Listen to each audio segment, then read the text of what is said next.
Eles têm mais de 5 trilhões e meio de reais em patrimônio. Quem?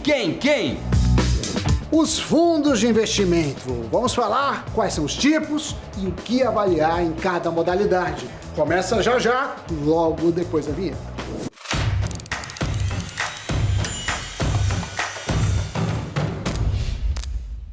Amiguinhos e amiguinhas, chegando o Cafeína de hoje, já pedindo o seu like, se inscreva no canal, ative as notificações, Doni. Nós trouxemos aqui um assunto que vai ser interessante para você, que é investidor iniciante ou investidor experiente. Sim, a gente vai falar a respeito de uma opção tanto para quem quer dar os primeiros passos na renda variável ou dolarizar a carteira, quanto para aqueles que querem ter um ativo adicional e que faça sentido de acordo com esse perfil, Sammy Boy.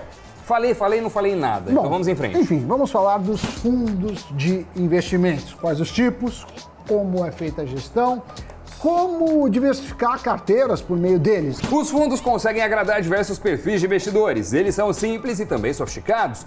Atendem tanto quem está saindo da poupança, quanto aquela pessoa que entende do mercado financeiro. Assim como quem quer investir pouco dinheiro ou muito dinheiro. E entre as vantagens está você delegar para um gestor a função de cuidar do seu patrimônio, do seu dinheiro. Então, se você não é do time que gosta de ler relatórios, acompanhar todo santo dia o noticiário econômico, saber o que está acontecendo no Brasil, nos Estados Unidos, é dólar, é bolsa global, é juros, curva, um gestor pode ser uma boa pedida. Segundo os dados mais recentes da Ambima, os fundos de investimento no Brasil já somam mais de 5,6 trilhões de reais em patrimônio líquido, o que mostra o gigante tamanho dessa indústria. E para quem nos assiste ou nos ouve pela primeira vez, você sabe o que são fundos de investimento? Eles são uma espécie de condomínio de investidores. Isso porque juntam o dinheiro dos investidores e aplicam o valor no mercado financeiro. Os lucros que provêm desses investimentos são divididos entre os participantes do fundo, conforme a proporção que cada um aportou de dinheiro. A soma desse dinheiro dos investidores forma o patrimônio do fundo. Então, aqueles mais de 5,6 praticamente trilhões de reais que a Ambima divulgou, é exatamente isso, o patrimônio de todos os fundos negociados aqui no Brasil. Bem, você tem esse patrimônio que é gerido pelos gestores profissionais, que por sua vez são especializados para essa atividade. No entanto, nada garante que o fundo não venha a ter uma baixa, um contratempo, principalmente momentâneo. Muitos têm. E isso ocorre, Doni, porque muitos fatores influenciam o sobe e desce da economia e da bolsa. Cada fundo tem uma dinâmica própria que vai depender do tipo de carteira que ele vai montar. Isso significa que os fundos podem investir em todo tipo de ativo, como ações, moedas, derivativos, debêntures, ações listadas no exterior, ações do Brasil, BDRs, ouro e por aí vai. Como as possibilidades de investimento são inúmeras, os fundos são classificados de acordo com a composição das carteiras que ele montou e também de acordo com os riscos que ele corre. E o patrimônio do fundo é dividido em cotas, ou seja, se eu invisto em um fundo, eu estou adquirindo cotas desse fundo. Por exemplo, se eu invisto 10 mil em uma carteira em que a cota vale R$10, eu tenho 1.000 cotas. E o quanto eu vou lucrar é justamente calculado a partir do valor das cotas. Vamos supor que a cota que eu comprei a 10 subiu para 15. Então eu tive um retorno nominal, de 50%. Mas esses 50% não incluem os custos. Sempre tem algum custo quando investimos, seja imposto de renda ou, no caso de fundos, taxas de administração. Afinal, o gestor não trabalha de graça. Então, para saber a sua rentabilidade real, líquida, todos os custos precisam ser considerados. Geralmente essa taxa cobrada varia muito, podendo ir de 0,5% mais ou menos a 4% ao ano. A cobrança é feita de forma gradual e é proporcional ao que foi investido. Geralmente os fundos de gestão ativa são os que têm uma taxa mais alta. Porém, infelizmente, o oposto pode acontecer, que é quando uma gestão passiva, que faz muito pouco, cobra um valor muito acima do que seria justo por isso.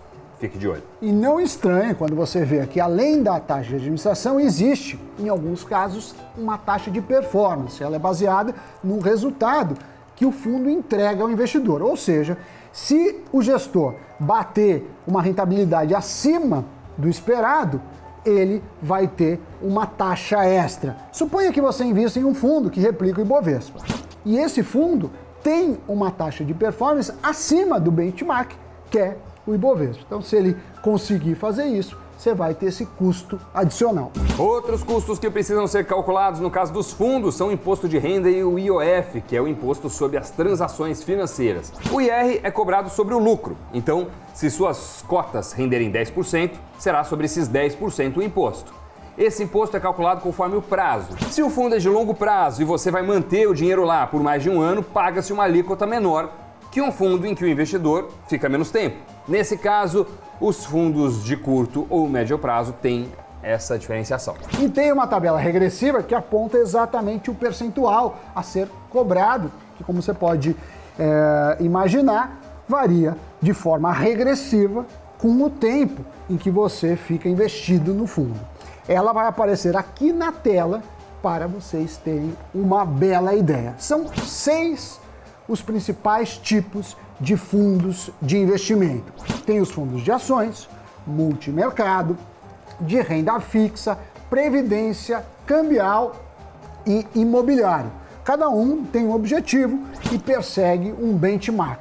E para isso, usa uma estratégia diferente. Para ser considerado um fundo de ação, ele deve investir mais de 60% do seu patrimônio em ações. O restante pode ser investido em outros tipos de ativos. Esse perfil de fundo é recomendado para longo prazo, já que é um investimento com mais sobes e desces. Já os multimercados podem investir em renda fixa, câmbio e derivativos. É um fundo que pode ter diferentes exposições, o que diversifica bem os investimentos. Já os fundos cambiais investem acima de 80% do patrimônio em ativos que sejam relacionados a outras moedas. O mais comum são fundos cambiais indexados ao dólar, ou seja, que buscam acompanhar a cotação da moeda norte-americana. Esse tipo de fundo tanto vale para proteger das variações cambiais, como para quem talvez tenha uma despesa, como uma viagem programada ao exterior. O fator principal de risco de um fundo desse tipo é exatamente a oscilação do câmbio. Já um fundo de renda fixa aplica geralmente no mínimo 80% dos recursos em ativos de renda fixa. Nesse caso, o principal risco é a variação da taxa de juros ou de índices de preços. Nessa categoria existem os fundos DI, os de crédito privado e as debêntures incentivadas. Os DI são os mais populares, já que fazem aplicações que buscam a taxa do CDI. Eles são considerados de baixo risco. Já os papéis de crédito privado são emitidos por empresas e costumam ser mais ousados quando analisados com outros tipos de categoria de renda fixa. Mas é diferente dos fundos de debêntures incentivadas. Elas também são um tipo de crédito privado, mas com características específicas. A principal é o fato de serem isentas de imposto de renda. No caso dos fundos de previdência privada, os recursos aplicados são de investidores que possuem planos de previdência, seja VGBL como PGBL. A gente já fez um programa a respeito disso, explicando tudo sobre previdência. Menino Zanuto, card na tela. Nesse perfil de investimento há alguns benefícios tributários justamente para estimular as pessoas a economizar dinheiro a longo prazo. E para encerrar, tem os famosos fundos imobiliários. Neles, os investidores aplicam seu dinheiro em empreendimentos imobiliários, mas sem comprar um imóvel diretamente. Esses fundos são listados em bolsa de valores e vale destacar que eles distribuem rendimentos aos cotistas, sejam eles mensais, trimestrais, semestrais ou até anuais. Varia muito a política de fundo para fundo. Até então, esses rendimentos são isentos de imposto de renda, mas vale lembrar que a reforma tributária, dentro dela tem um projeto que tramita para tributar os dividendos, então tem que ficar ligado. Pode acontecer também que uma hora que você vai escolher um fundo, você vai se deparar com o caso em que ele está fechado para novos aportes.